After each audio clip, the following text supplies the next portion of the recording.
I swear there are moments I feel like a ghost long before death ever touches me.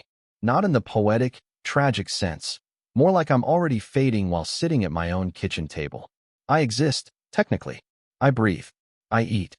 I sleep beside a woman who used to curl into my chest and whisper she couldn't fall asleep without me, and now barely acknowledges whether I come to bed or stay on the couch. Funny how silence can scream louder than arguments ever could. This morning started like the last thousand. She moved around me in the kitchen like I was a chair or a cabinet, something useful, always there, but never worth looking at.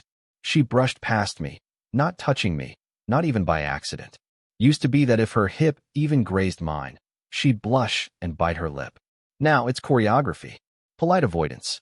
Trash pickup today, she said, eyes fixed on her phone as she grabbed her bag. No good morning. No warmth. Just logistics, schedules, tasks. Marriage, the business edition. Okay. I answered, and I hated how small my voice sounded. Careful. Controlled. Like if I spoke too loud, I disturbed the routine we'd traded love for. She used to kiss me before she left. Sometimes passionately, sometimes soft and sleepy. Now the front door clicked shut, and it felt like the house exhaled relief. I stood there in the kitchen, holding a mug of coffee that suddenly tasted like nothing. Somewhere along the way, she stopped tasting me too. My touch. My humor. My desire.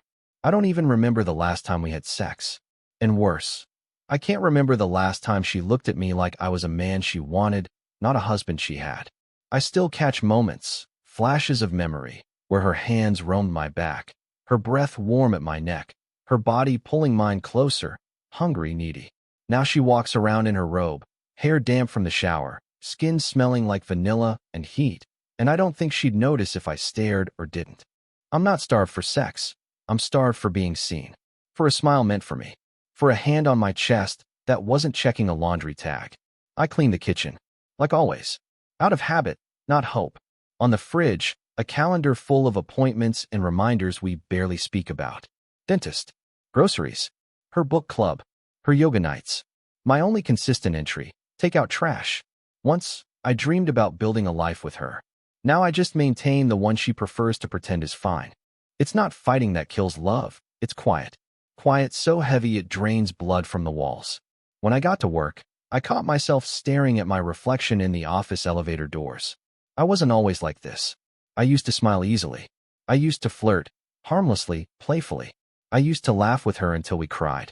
I used to feel like a man who mattered. Now I feel like background noise in a story I once thought I was the co-author of. People say marriages don't collapse overnight. They erode. No explosions, no dramatic betrayals. Just slow decay. Kindness replaced by courtesy. Touch replaced by schedules. I love you replaced by did you pay the bill? And every day, a little more of you dissolves. Once, I would have reached for her waist as she cooked, whispered something teasing, earned that little moan she used to make when I kissed her neck. Now I stand still. Afraid if I try and she pulls away, it will confirm what I already know. I'm not wanted here. Not even disliked. Just invisible. And maybe the saddest thing is I've gotten used to it. Learn to move quietly. Learn not to expect excitement when I walk into the room. Learn to avoid small arguments because they aren't worth the vacuum that follows. Learn that loneliness doesn't need empty rooms. It can live between two people, breathing heavier than both of them. Some men cheat in marriages like mine. Some drink. Some run. Me? I good boy my way through the emptiness, convincing myself stability is the same as happiness. That respect without affection is enough. That her neutral tone means peace. But sometimes, in those rare moments when she brushes past me and something inside aches, not sexual hunger, but sheer human longing, I remember I'm alive in here somewhere. Trapped, quiet, dimmed, but alive. I don't know what I'm waiting for. A miracle? A fight? A touch? Or maybe just proof I'm not imagining this slow dissolving of us. Of me. Tonight, she'll come home, and we'll talk about tomorrow's schedule. We will coexist gracefully, like well-trained roommates in a decent rental. And I'll lie in bed beside her, inhaling the scent of a woman I once would have crawled through fire for, and she won't turn toward me. I won't touch her, and the house will stay quiet. But inside me, something is starting to whisper again. A tiny voice I haven't heard in years. There has to be more than this. Some mornings I wake up before the alarm and lie still, breathing into the quiet like it might choke me if I moved too suddenly. It's not fear, more like habit, as if peace only exists when I don't disturb it. I used to wake up differently. God, I remember those mornings. I'd stretch, grin like an idiot, pull her against me, and bury my face in her neck because that spot right under her ears smelled like sun-warmed skin and home. She used to giggle, that soft, breathy laugh that made my heart jump, and she'd twist around in my arms, kiss me slow, eyes sleepy but bright. Even the lazy mornings turned into something warm, intimate, messy, human. Sometimes sex, sometimes just two people tangled together, whispering ridiculous plans and big dreams with morning hair and no shame. Now, her alarm goes off, and she gets up like she's being summoned to court. Efficient, mechanical, not cold, but nowhere near warm. She showers, dresses, tie-back hair, makeup, coffee, minimal eye contact. No good morning, no accidental brush of fingers, no shared smiles. Politeness has murdered passion in my house and gotten away with it. And I can't even blame her completely. Somewhere, I let pieces of myself dull. I became careful, too careful, like a man living in a museum of what used to be, afraid to touch anything in case it breaks. I think about who I used to be. I used to talk too loud when I was excited. I used to joke, flirt a little, not to start anything, just because I liked watching people light up. I liked feeling like I could bring life into a room. I had hobbies. I had opinions. I had confidence in my shoulders. Now I monitor my tone around her like every sentence needs editing before delivery. Don't sound needy. Don't sound annoyed. Don't sound empty. Don't sound like you miss her, because that might make her uncomfortable. I move softly, quietly, like a damn guest in my own life. I remember sitting at a bar once, before we were married.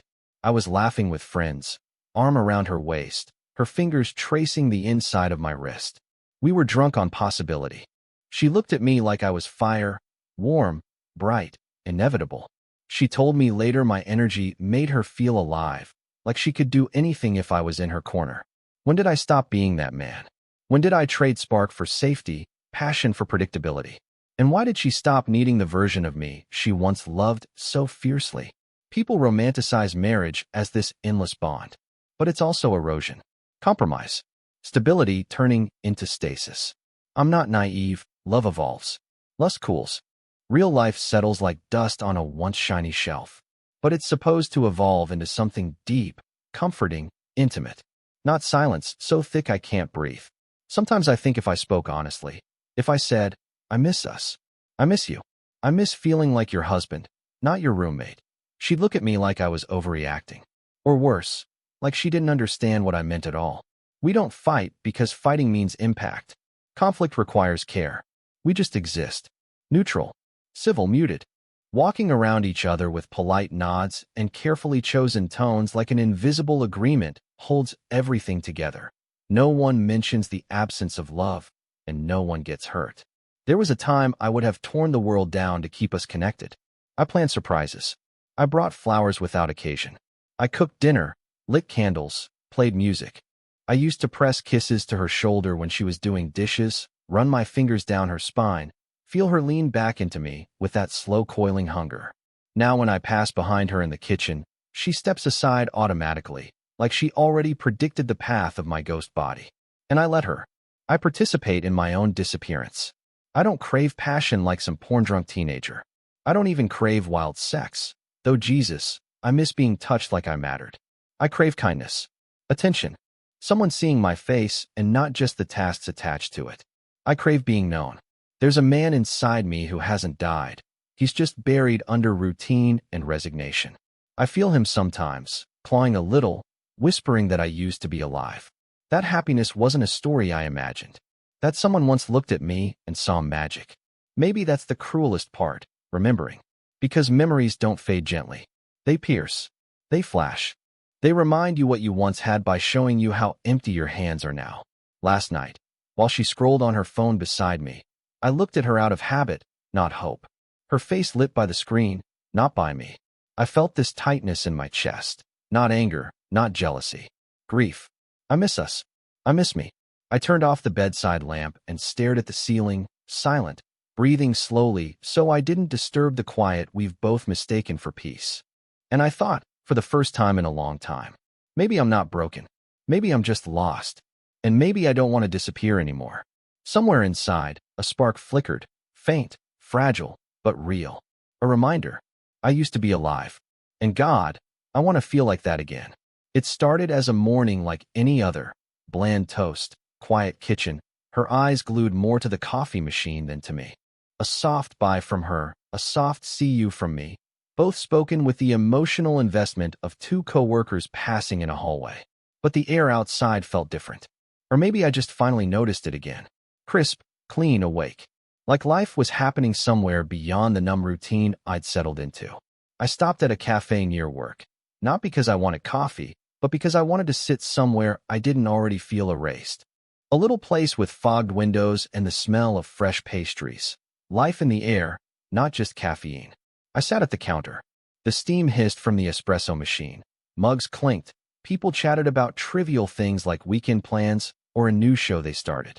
I realized it had been months, maybe years, since I'd talked about something that didn't involve chores, bills, schedules, or what time dinner should be. Then she appeared, the waitress. Brown hair pulled loosely into a ponytail, strands falling free in an effortless, messy way that looked like she lived in motion. Warm eyes. A smile that didn't look practiced, like it wasn't part of a job, but a habit of someone who still felt things openly. "Morning," she said. "What can I get started for you?" Her voice had that soft rasp some people have, like life hasn't smoothed their edges. It's only made them warmer. I ordered coffee. Boring. Safe. Routine. She placed the cup in front of me, hands steady, eyes bright. "I like your energy," she said. I blinked. "My what?" She laughed, a real, genuine laugh that crinkled the edges of her eyes. "Your energy. You walked in like you were thinking about 100 things at once, but still holding yourself together. It's, I don't know, attractive. Attractive." I didn't realize how hungry I was for that word until it hit me. Not because of flirtation, though something warm did twist quietly in my chest, but because someone saw me. Saw something in me. Not useful. Not predictable. Not quiet or dependable or routine. Attractive. I must have looked stunned because she softened her voice. "Sorry, was that weird? I pay attention to people." She shrugged, cheeks slightly pink. "It's part of the job." "No," I said, shaking my head slowly. "It wasn't weird. It was nice." Nice didn't cover it. It felt like water in a desert. Like oxygen I hadn't breathed in years. She smiled again, soft this time, gentler. "Well, you have an attractive energy. Just thought you should know." I tried to think of the last time someone complimented me without obligation or sarcasm. I couldn't. My wife used to. In the early days. She used to call me handsome, charming, her favorite person. Somewhere along the way, I became background, a reliable appliance, rarely noticed unless broken. But here, in a cafe, a stranger had just seen me. Not what I do, not my responsibilities, but me. I sat there for a moment after she walked away, staring into the swirl of my coffee like it suddenly mattered. My chest felt warm, my throat tight, and I hated how emotional that single comment made me. Like I'd been starving, and someone casually handed me food without realizing I hadn't eaten in years. I didn't flirt back, didn't lean in or test boundaries. That wasn't what this was. It wasn't lust. It wasn't temptation. It was validation. Presence. Recognition. When I paid and stood to leave, she caught my eye again. "Have a good day," she said. Not the robotic customer service, "have a good day." She meant it. "You too," I replied, and it surprised me how sincerely it came out. Outside, the world felt sharper. Colors clearer. Sounds louder. My steps felt a little different. Not lighter, exactly, but grounded. Real. Walking to work, I caught my reflection in a storefront window. I didn't look any different from the man in the elevator days ago. Tired eyes, lines that didn't used to be there, hair starting to show gray at the edges. But there was something else, a faint spark in my expression, a reminder that I wasn't invisible. Not everywhere. Not to everyone. When I got home that night, my wife was already there. She glanced at me when I walked in, just long enough to acknowledge my existence, then returned to scrolling on her phone. I opened my mouth to say something, anything, to share a moment from my day, to connect even in a small way. Instead, I closed it again. She didn't look up, and I felt it, the contrast so sharp it almost hurt. A stranger had looked at me and genuinely seen something worth remarking on.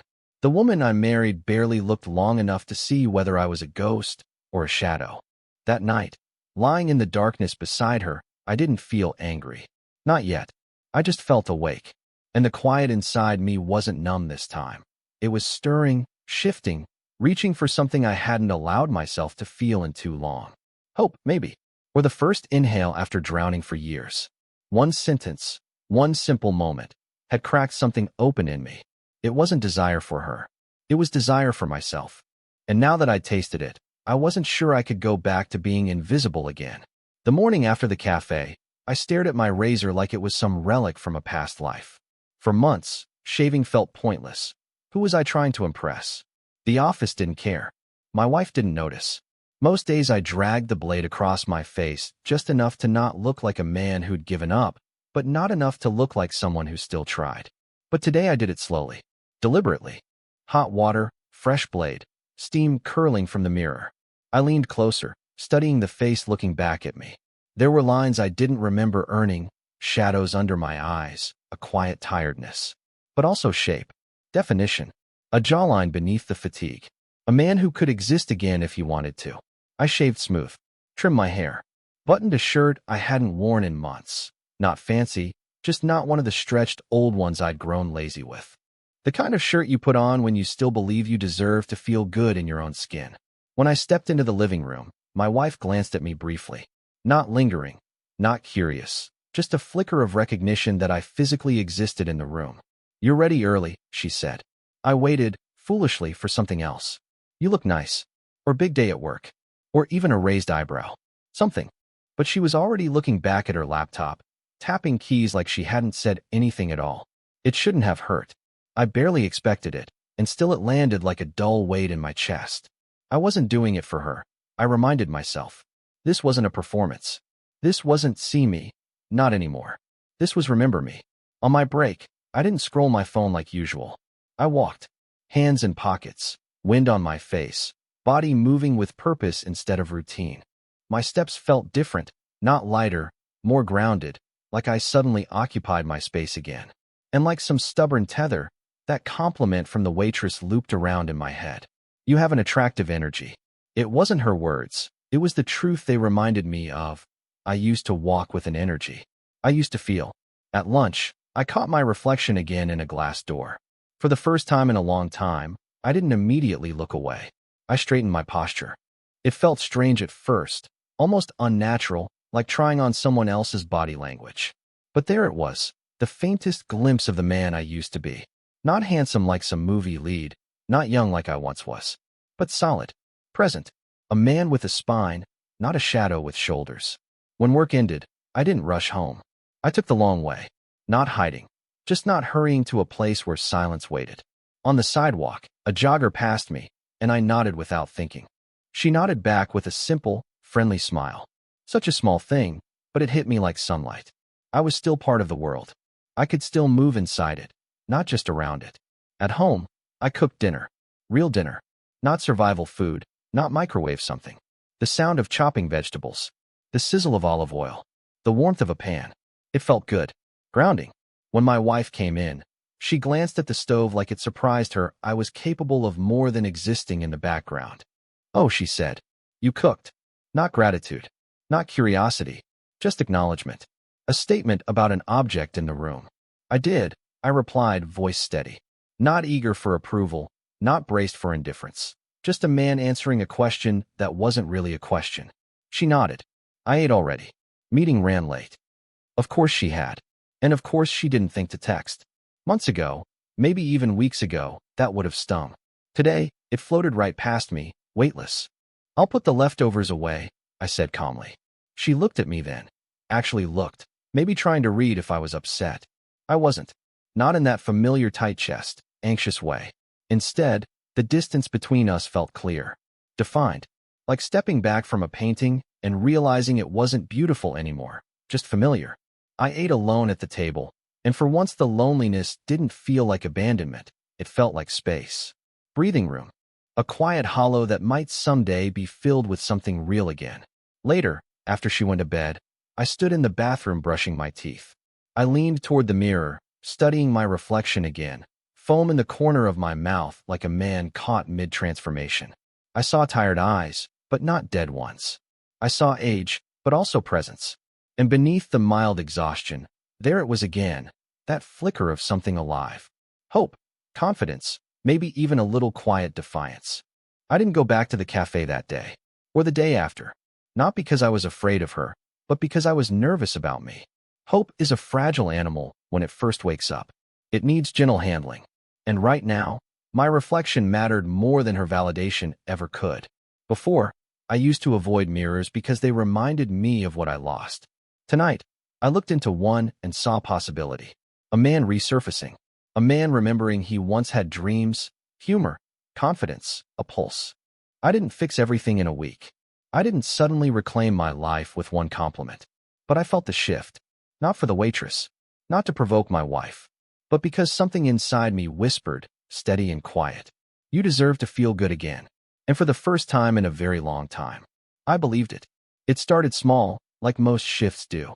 A slightly longer glance, a delayed blink, a subtle pause in her routine. Nothing dramatic. God knows our marriage hasn't had anything dramatic in years. More like a flicker of awareness in a woman who'd grown used to me blending into furniture. The first time she noticed something different was on a Tuesday. She came into the kitchen and saw me buttoning a shirt. Not a wrinkled one pulled off the back of a chair, but one ironed, fitted, tucked.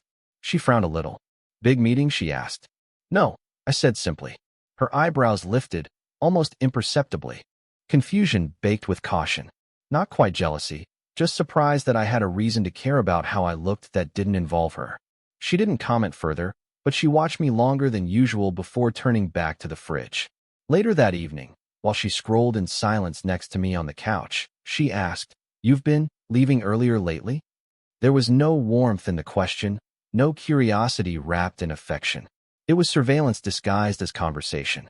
I felt that difference now, the way concern used to touch her voice, versus control, now tracing the edges. "I like walking in the mornings," I said. True, not defensive. "Oh." She stared at her phone again, pretending not to think too hard. "Since when?" "Recently." "A beat." "You never used to." I looked at the TV. "I never used to feel like I needed to." She didn't respond, but her posture changed, a small stiffness in her shoulders, a micro flinch in her fingers. Something unsettled her. A flutter in the nest she thought would always hold me obedient and quiet. But she didn't say why. Didn't ask how I was. Didn't say she missed me or felt distance between us. She just kept an eye on me, as if I were a vase suddenly moved 2 inches off center. Days passed. I kept shaving clean, walking, eating better, sitting straighter. My routines weren't explosive, just intentional. And funny enough, I didn't feel guilty about it. Not anymore. One afternoon she stepped into the hall as I was tying my shoes. "Where are you going?" "To get some fresh air." "What for?" I almost laughed. Fresh air needed justification now? "Because I want to breathe," I said with a half smile. She didn't return it. She crossed her arms instead. "You've been very active lately." Her tone wasn't admiration. It was curiosity sharpened into suspicion. A tone she never used back when I was quiet and dull and easy to ignore. "Trying to feel better," I answered. She opened her mouth like she wanted to say something sarcastic, something defensive, then closed it. This wasn't the version of me she knew how to handle. I wasn't sulking or begging or tiptoeing. I was calm. Calm is unsettling when someone expects either anger or surrender. That night in bed, she scooted closer. Not cuddling, not affection, just proximity, like a person mentally marking territory. Her hand brushed mine. No tenderness, no warmth, just contact, almost clinical. "You're quiet lately," she whispered. I could have laughed at that, as if she'd only just noticed. Instead, I stared at the ceiling. "I've always been quiet," I said. "You just used to listen." Her breath paused. A hit she didn't expect. But there was no fight, only silence. She wasn't prepared for honesty. Conflict requires emotional investment, and our marriage had run on autopilot, so long neither of us remembered the controls. The next morning, she wore perfume. Not the usual subtle stuff, but the one she used when we were younger, when she'd press against me at parties, eyes sparkling with private hunger. She passed me in the kitchen with a too casual flip of hair, waiting for my reaction. It smelled familiar, nostalgic. Once it would have had me kissing her neck, and pulling her close. Today, all it did was remind me how long it had been since she'd cared to smell good for me, only now that she feared I might be seeing myself again. "You're wearing something different," I said. She brightened an inch. "You noticed?" "I noticed more than you think." That wasn't flirtation, it was truth, and she heard it. She looked at me like she was trying to solve a puzzle that should have stayed in place forever. Suddenly, she had questions. "Who do you talk to when you go out? Why are you dressing nicer lately? Are you trying to impress someone?" Funny, when I begged for attention silently, she never blinked. But now that I was no longer begging, now she looked like someone guarding her property line. Possession, not passion. Territory, not love. She didn't want me. She wanted the guarantee of me. The convenience. The certainty. The silent man who stayed home, stayed predictable, stayed invisible. Too late. Life had stirred in me again. Not some wild rebellion. Not a midlife crisis. Not an affair. Just breath. Interest. Presence. A heartbeat that wasn't muffled under resignation. She mistook that for threat. And watching her realize she might actually lose something she never bothered to hold, that was the moment I understood. She didn't miss me. She missed control. She missed the certainty of my submission, my softness, my quiet compliance. Only now that I was lifting my head did she remember I had a face. She looked at me like a question she'd never thought she'd have to answer. What happens if he stops needing me before I remember to need him? It wasn't satisfying. It wasn't bitter triumph. If anything, it was sad. A grief not for what we had, but for what she didn't notice until it slipped out of her grasp. Not because I ran, but because I finally stood up. And in that moment I realized I wasn't her ghost anymore. She was mine. It took me a full week to go back. Not because I didn't want to, but because I did. That feeling scared me more than the emptiness at home ever had. Emptiness is familiar. Attention is dangerous. It wakes things inside you that you thought had died peacefully. But that Wednesday morning, I walked into the cafe again. The bell over the door chimed, soft and warm, and the smell of espresso wrapped around me like a memory I hadn't earned yet. I wasn't dressed like a new man, nothing dramatic. Just intentional. Clean shave, nice shirt, shoulders not slouched like I was apologizing for existing. She was wiping down the counter. When she looked up and saw me, her face lit, not polite service smile lit. Lit. The kind of reaction that says, "Oh, you came back. I hoped you would." "Hey," she said, voice softer than I remembered, like maybe she'd been thinking about what to say too. "You disappeared." I swallowed. "Got busy." She lifted a brow knowingly. "Busy or hiding?" "I couldn't help it," I smiled. "Maybe both." She leaned on the counter, chin resting on her hand. "Well, I'm glad you're here." Then she lowered her voice slightly, just enough to curl something warm in my chest. "You look good." That shouldn't have mattered as much as it did. But those 3 words had more life in them than anything I'd heard at home in months. I ordered coffee, though I barely cared what it tasted like. I just wanted to be there, present, around someone who spoke to me like I had color. She moved like she had purpose. Like thoughts excited her. Like days meant something. I envied it and admired it at the same time. When she came back with my drink, she didn't leave right away. "So," she said, sliding the mug toward me. "Tell me something real." That line hit me. Not how's work. Not nice weather. Something real. I sat back, considering. I've been trying to feel like myself again. Her eyes softened. That bright empathy you can't fake. Good. He seems like someone worth returning to. I looked down into the coffee, absorbing that. Nobody had said anything like that to me in years. Compliments at home had turned into critiques disguised as helpfulness. Encouragement had become direction. Partnership had become scheduling. "Are you always like this?" I asked. "Like what?" "Encouraging strangers." She laughed. "Only the ones who look like they forgot they mattered." Something in my chest tightened. Not sadness, not longing. Something more dangerous. Recognition.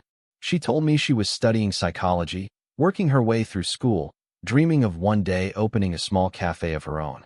Her eyes glowed when she talked about it, passion alive and unapologetic. She didn't speak like someone performing for admiration. She spoke like someone who believed in her life. I listened, really listened, and I realized how rare that had become for me. Conversation without agenda, words without tension, laughter without caution. "Everyone has a story," she said at one point. "Most people just forget they're allowed to edit theirs." I felt the breath catch in my throat. I think I've been living the wrong draft. Then rewrite, she said simply. I chuckled. It's not that easy. She shrugged. It doesn't have to be fast. Just honest. There was a moment, fleeting but real, where our eyes met and held. Not sexual, though yes, there was heat beneath it. But the deeper current wasn't lust. It was aliveness. Awareness. Two people seeing each other without expectation. And that made it more intimate than sex. When I got up to leave, she reached out lightly, fingertips brushing mine as she handed me my receipt. That tiny touch shot through me like a reminder that I wasn't numb, just starved. Hey, she said softly. Whatever you're doing, keep going. You look awake. Awake. A better compliment than handsome. More dangerous, too. Walking out, the air felt different again, charged, like static before a storm. My reflection in the cafe window looked like a man about to make choices. Not reckless ones. Not forbidden ones. Just choices. At home, everything felt smaller. Dimmer. My wife looked up from her laptop when I walked in. Really looked this time. Eyes scanning me, pausing on my shirt, tracing my posture. Where were you? The question wasn't caring, it was inventory. Accounting. Habitual ownership. I got coffee. With who? My voice stayed calm. With myself. She stared a moment longer, confusion mixing with unease. She didn't know what exactly she was losing. Control? Certainty? Convenience? But she felt it. She didn't say she missed me. Didn't apologize. Didn't touch me. She just needed to know I hadn't drifted too far outside her orbit. But I already had. That night, in the dark, she shifted closer again. Not tenderness, territory. I didn't move. Didn't pull away. But I didn't lean in either. There is a difference between not leaving and wanting to stay. And somewhere in that silence, the truth settled. I wasn't falling in love with the waitress. I was falling back into myself. And she just happened to see me while I did it. She didn't save me. I was saving myself. But she was the first person in a long, long time who made me remember why I was worth saving. Detachment isn't loud. It doesn't slam doors or fling accusations. It doesn't announce itself with raised voices or shattered plates. It doesn't even feel like leaving at first. It feels like breathing. Quietly. Slowly. Without asking permission. I didn't plan it. I didn't wake up and think, today's the day I stopped trying. It just happened. A gradual loosening of the knots I'd tied myself into for years. A release of the constant pressure to be small, soft, accommodating. A letting go of the constant fear that if I showed hurt, I'd be punished with silence. One evening I came home later than usual. Not late. Just late for a man who used to hurry back to a place that only offered routine and obligation. She was sitting on the sofa, dinner tray folded beside her, news humming from the TV. No greeting. No, where were you? Just a glance. Not at me, but at the clock behind me. You didn't answer my text, she said. I didn't see it. That was true. For once, I hadn't been watching my phone like it was an oxygen tank. I made food, she added. I already ate. The old me, the ghost, would have apologized, offered excuses, felt guilty for taking up space. But I just said it and walked to the kitchen to place my keys down. No defensiveness. No shame. Just fact. She stared, perplexed. Not hurt, just inconvenienced by my autonomy. I could have saved some, she murmured, more habit than care. You don't have to, I said, voice even. Go ahead and do what works for you. And there it was, a crack in the script. The line she didn't expect. The version of me who didn't run toward her for approval or flinch at her disappointment. She didn't know what to do with that version. Later, she came into the living room and sat beside me, closer than usual. Close enough that I could smell her shampoo, feel the warmth of her leg near mine. Once, that would have set my pulse racing. Once, that proximity meant affection, desire, connection. Now, it felt like someone trying to hold a balloon by the string after letting it drift too long. How was your day? She asked. I blinked. That question used to be routine, meaningless. But tonight it sounded unfamiliar, as though she'd found it dust-covered in a drawer she hadn't opened in years. It was good, I said, not offering more. She waited for elaboration. None came. You're quiet lately. A soft laugh escaped me. I've always been quiet. I was just desperate back then, so you noticed it. Her face twitched, a flash of something like guilt or annoyance masquerading as concern. I'm trying, she said. I know, I replied calmly. So am I. We didn't speak after that. We just sat there, two bodies sharing a couch like strangers on a long flight. pretending proximity equaled connection. The next morning, she woke before me. Unusual. She was dressed for work early, hair neat, clothes intentional, makeup just a little heavier than usual. I watched her in the mirror as she adjusted her blouse, smoothing fabric over her waist like she wanted to feel beautiful again. Big meeting? I asked gently, echoing her old question to me. She paused. No, just wanted to look nice. I nodded. No sarcasm, no pointed commentary, but she still seemed unsettled by the neutrality of it. As I passed her in the hallway, her hand caught my arm lightly. A touch, but not a tender one, more like a hook. A test. We should do something this weekend, she said. I met her eyes. Maybe. Not yes. Not desperation. Not eagerness to earn affection. Just maybe. She blinked, and I felt it again. That shift in her posture, that tightening in her jaw. She was feeling something she hadn't allowed herself to feel in a long time. Uncertainty. Not fear of losing me because she loved me, but fear of losing the part of me she'd assumed would always wait. That night, I ate dinner alone again. Except this time, the silence didn't ache, it soothed. I put on music. I cooked something simple. I poured a glass of wine and sat at the table like a man, not a ghost rehearsing his invisibility. She watched me from the doorway, arms crossed. You didn't tell me you were making dinner. You didn't ask. A beat, a flicker of annoyance crossed her face. I could have eaten with you. And you still can. There's food. I smiled, not mocking, not pleading, just offering. She hesitated. Then she shook her head and left the room. Not out of anger, out of confusion. I wasn't doing this to punish her.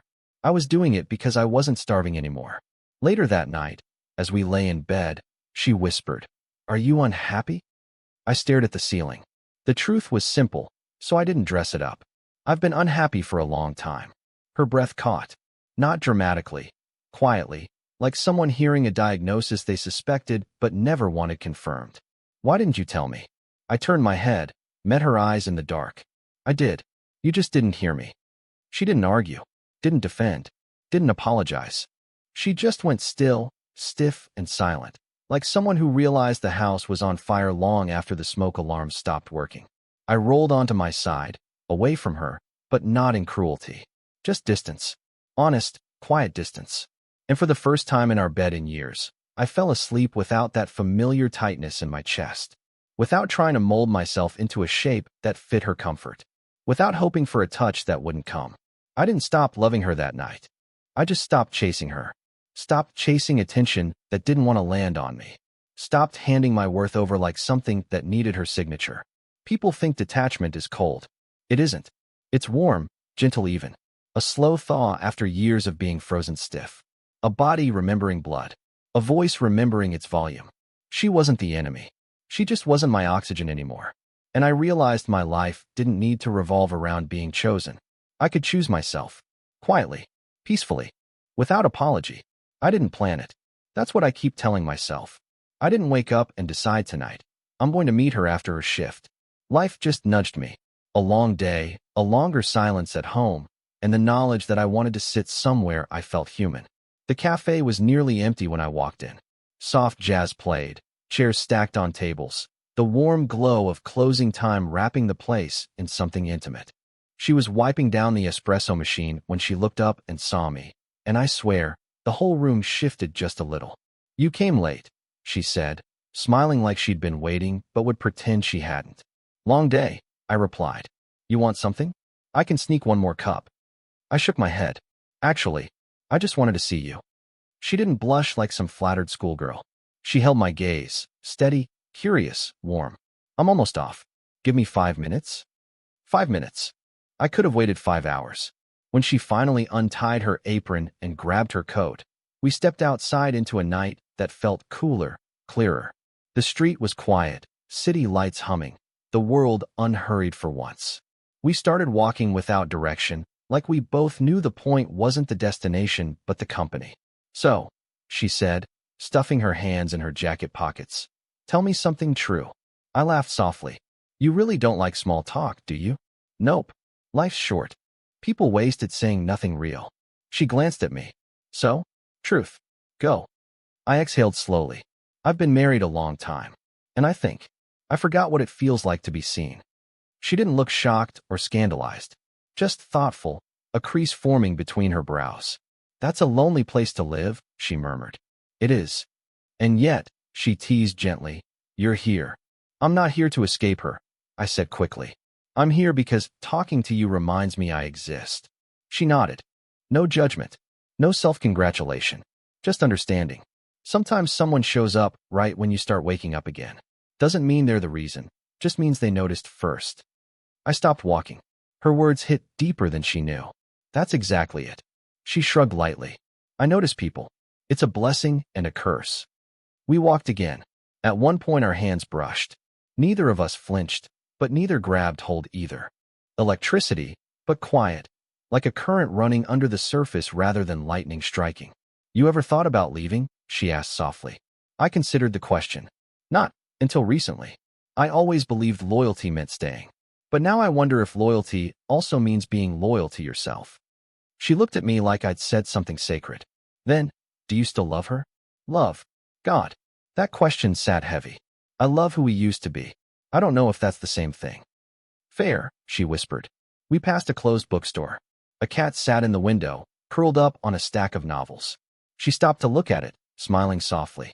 That little moment, so small, so human, tugged something inside me. It wasn't romantic fantasy. It was life. Presence. Warmth.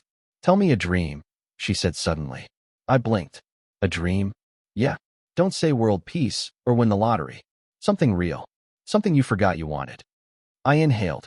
And for the first time in years, I said it out loud. I used to want to make things. Build furniture. Woodworking. I loved it. Haven't touched a tool in years. Her face lit up. That's beautiful. Why'd you stop? Life got louder than my interests, I said quietly. Work. Responsibilities. Routine. She bumped her shoulder lightly into mine. Playful, but gentle. Start again. It's not that simple. Maybe it is. We reached a bench and sat, the night air cool against our faces. She turned to me, eyes soft in the streetlight. I like talking to you, she said. I like talking to you too. And I don't want to cross lines, she continued carefully. I'm not trying to be the reason something breaks. You're not, I said immediately. If something breaks, it's because it was already cracked. She nodded, relieved, but still respectful. It mattered to her, boundaries, dignity, integrity. That only made her more magnetic. She took a slow breath. I don't want to be someone's escape, but I don't mind being someone's reminder. Reminder of what? I asked quietly. That you're still alive. God, that sentence landed so deep it hurt. I didn't realize my eyes had softened until she looked at me like she could see the heat in them. Not lust, not yet. Something tender, dangerous in its honesty. We sat in silence then, the peaceful kind, not the dying marriage kind. Our shoulders touching lightly, not by accident, but by gravity. Eventually, I stood. I should go. Yeah, she nodded. But I'm glad you came. She didn't ask for my number. She didn't push. She just held my gaze, and something passed between us that didn't need defining. I hesitated, then said it honestly. I don't want to hurt her. Or you. Or myself. You won't, she whispered. As long as you're honest with yourself first. We lingered. That moment where two people could kiss, or walk away, and either path would change something forever.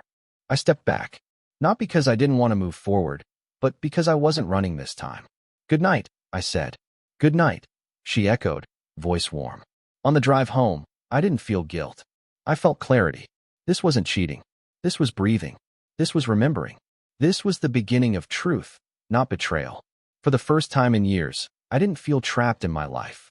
I felt on the edge of choosing it. Or leaving it. Not for her, but for me. It didn't blow up. I think part of me expected it to, shouting, accusations, dramatic ultimatums. But real endings don't always erupt. Sometimes they arrive with a tired exhale, like a body finally admitting it can't hold itself upright anymore. I came home late again. Not suspiciously late, just later than the man I used to be. I'd gone for a walk after work. Needed air.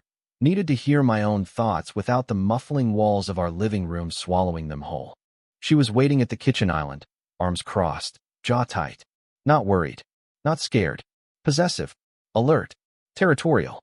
A person who wasn't afraid of losing me, just afraid of losing certainty. We need to talk, she said. I almost laughed. That old phrase. The classic prelude to conversations couples should have had years before they burned out. Okay. She looked thrown off by how calmly I said it.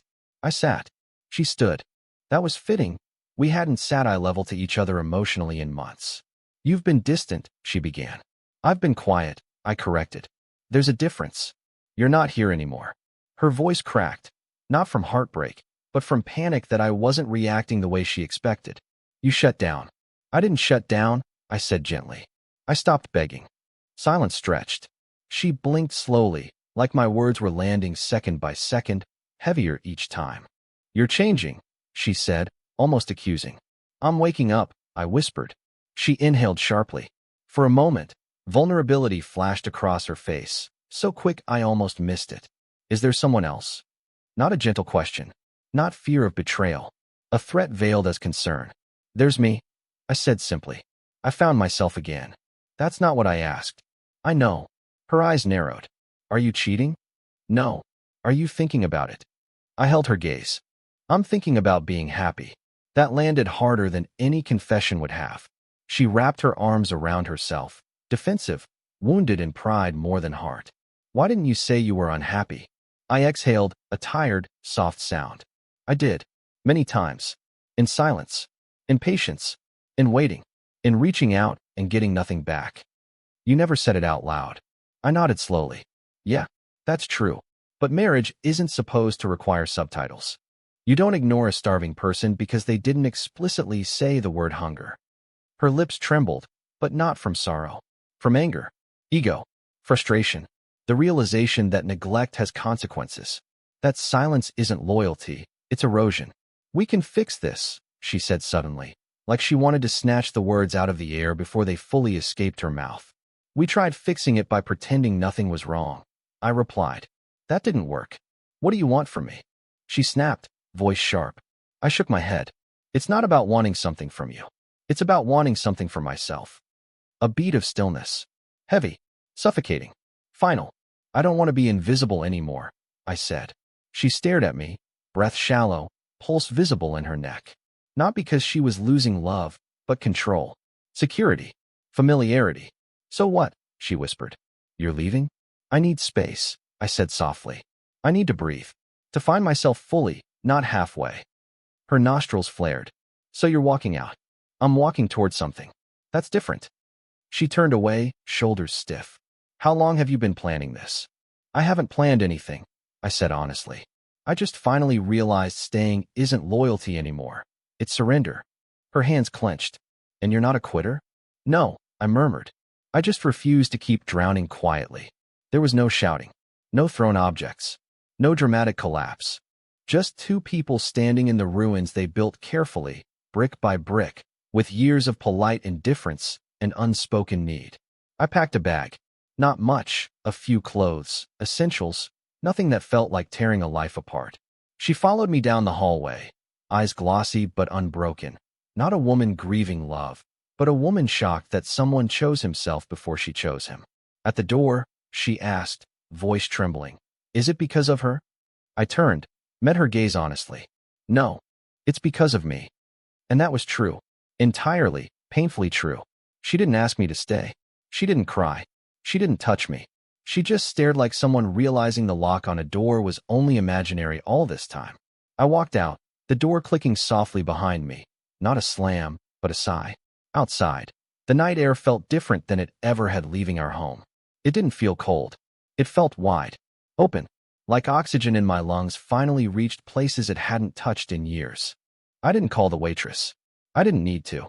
This wasn't a man running to someone new. This was a man finally walking toward himself.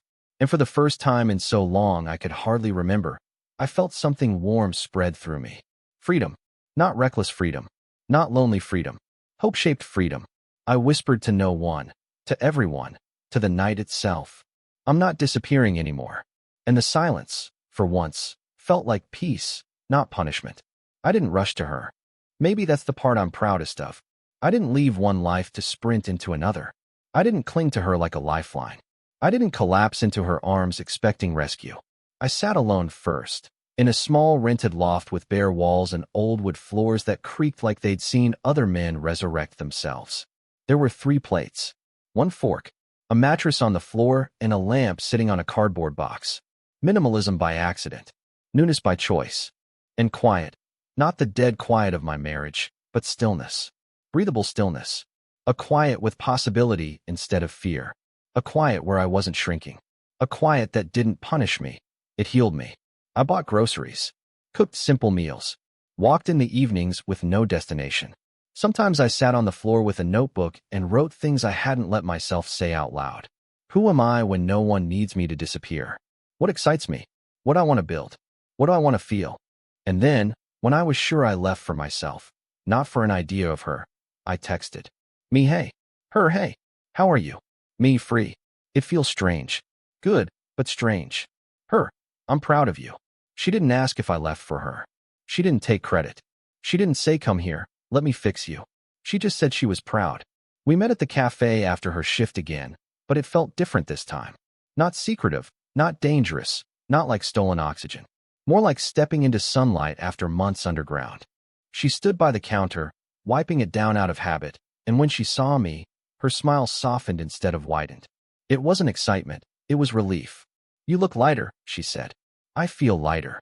We walked again, down quieter streets this time, passing shuttered boutiques and street lamps buzzing like tired guardians. She kept her hands tucked into her coat pockets, like she was afraid that touching me too soon might break what we were building. And honestly, I was glad. I didn't want rushing. I wanted remembering. So you left? She said gently. I did. For you, she said. Not a question, a truth she already knew. For me, I echoed. She exhaled, long and slow. Good. We sat on a bench again, the same one as before. She didn't lean into me, didn't grab my hand. Just sat there, breathing beside me like she understood something sacred was happening. A man reclaiming himself, not trading cages. I should say this, I murmured. I didn't leave to be with you. I know, she said. If you had, I'd have pulled away. I smiled. You respect boundaries more than most therapists I've met. She laughed softly. You're not a project. And I never wanted to be a replacement. Or a rebellion. You aren't. What am I then? She asked quietly.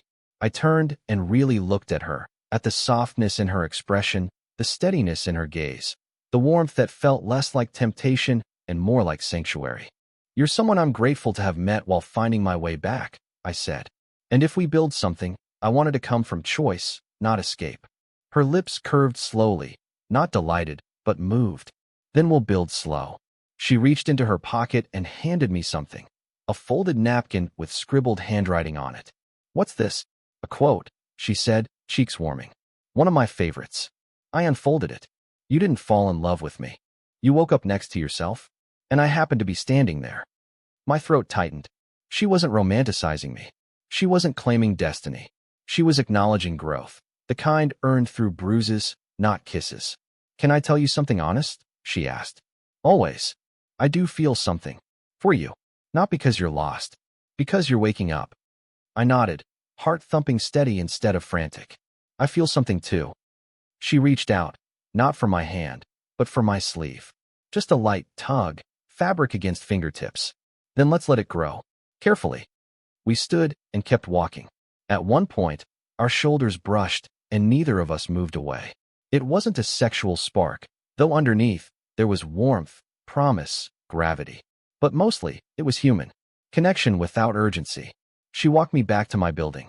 At the door, she hesitated. You want to come up? I asked softly. She shook her head. Not yet. I want our first time being in your space to feel like a beginning, not a reaction. Those words hit harder than desire ever could. She leaned forward and kissed my cheek. Not playful, not teasing. Slow, soft, intentional. Her lips lingered just a breath longer than necessary, like she wanted to say, I see you with touch instead of sound. When she pulled back, she whispered, welcome back to your life.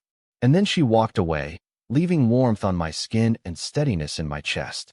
I went upstairs and sat on the floor of my empty loft, back against the wall, knees pulled up, a stupid smile tugging at my mouth. I wasn't alone. Not because of her. Because of me. She didn't become my home. I started building one inside myself again. And once you have that, love doesn't feel like salvation. It feels like choice. Separation papers don't sound dramatic when they hit the table. There's no echo, No cinematic thud, just a soft whisper of paper sliding, like even the universe is tired of pretending something still exists. We sat across from each other in a lawyer's office, the hum of fluorescent lights filling the space between us. She looked polished, composed, the kind of calm that comes not from peace, but from surrender. I felt steady, not triumphant, not bitter, just grounded. "This is really happening," she said quietly. "It already happened," I replied. "This is just us acknowledging it." She didn't cry. I didn't either. We hadn't cried for each other in years. Why start now? Maybe that was the clearest sign of all. Love hadn't ended in a blaze. It had dried up slowly, the way riverbeds crack under too much sun. When we signed, she looked at me one last time, really looked, and whispered, "Were we ever as happy as I remember?" "Yes," I said. "We were. And we stopped trying before we stopped caring."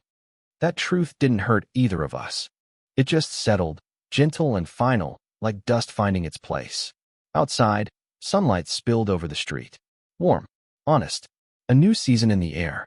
I stood there breathing it in, feeling my chest expand with something I hadn't known I was starving for.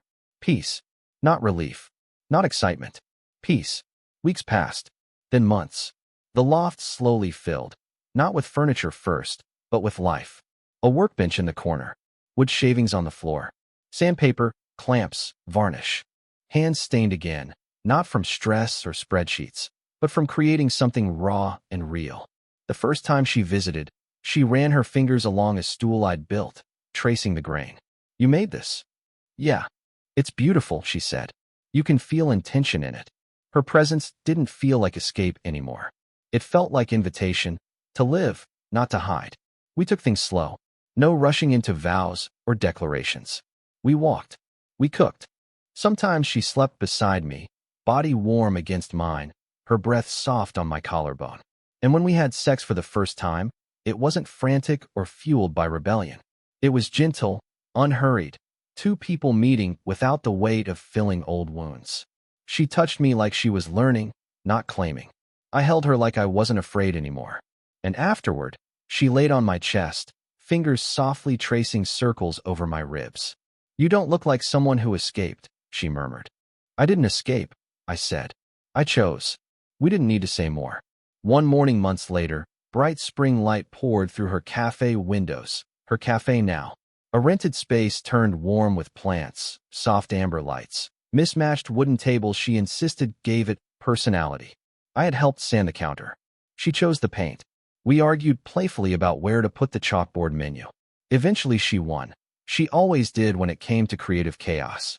We stood on the sidewalk hanging the grand opening sign. Her hands shook a little, excitement vibrating through her. I tied the last knot on the ribbon and stepped back. "You did it," I said. She smiled and leaned into me, arms wrapping around my waist. "We did." I chuckled. "No, you did. I just brought with dust and opinions." She pressed a kiss to my cheek, soft, lingering, sure. "And belief," she whispered. The door chimed behind us as her first customer walked in. Chaos awaited. Stress, long hours, but also joy, purpose, growth, life. I looked at her, not like she was my rescue, not like she saved me, but like she was someone who walked beside me while I learned to stand again. She tucked her hair behind her ear, cheeks flushed, eyes bright, with that same spark I saw the first time she handed me a coffee. "You ready?" she asked. "For this?" I smiled. "Yeah." "For life," she corrected. I thought for a moment, then nodded slowly. "I'm not scared of being seen anymore." Her fingers slid between mine. "That's all you ever needed." We stepped inside together. Warmth, light, fresh coffee, laughter waiting to happen. No ghosts. No silence thick with resentment. Just two people who met while rebuilding themselves and chose to grow forward, not cling backward.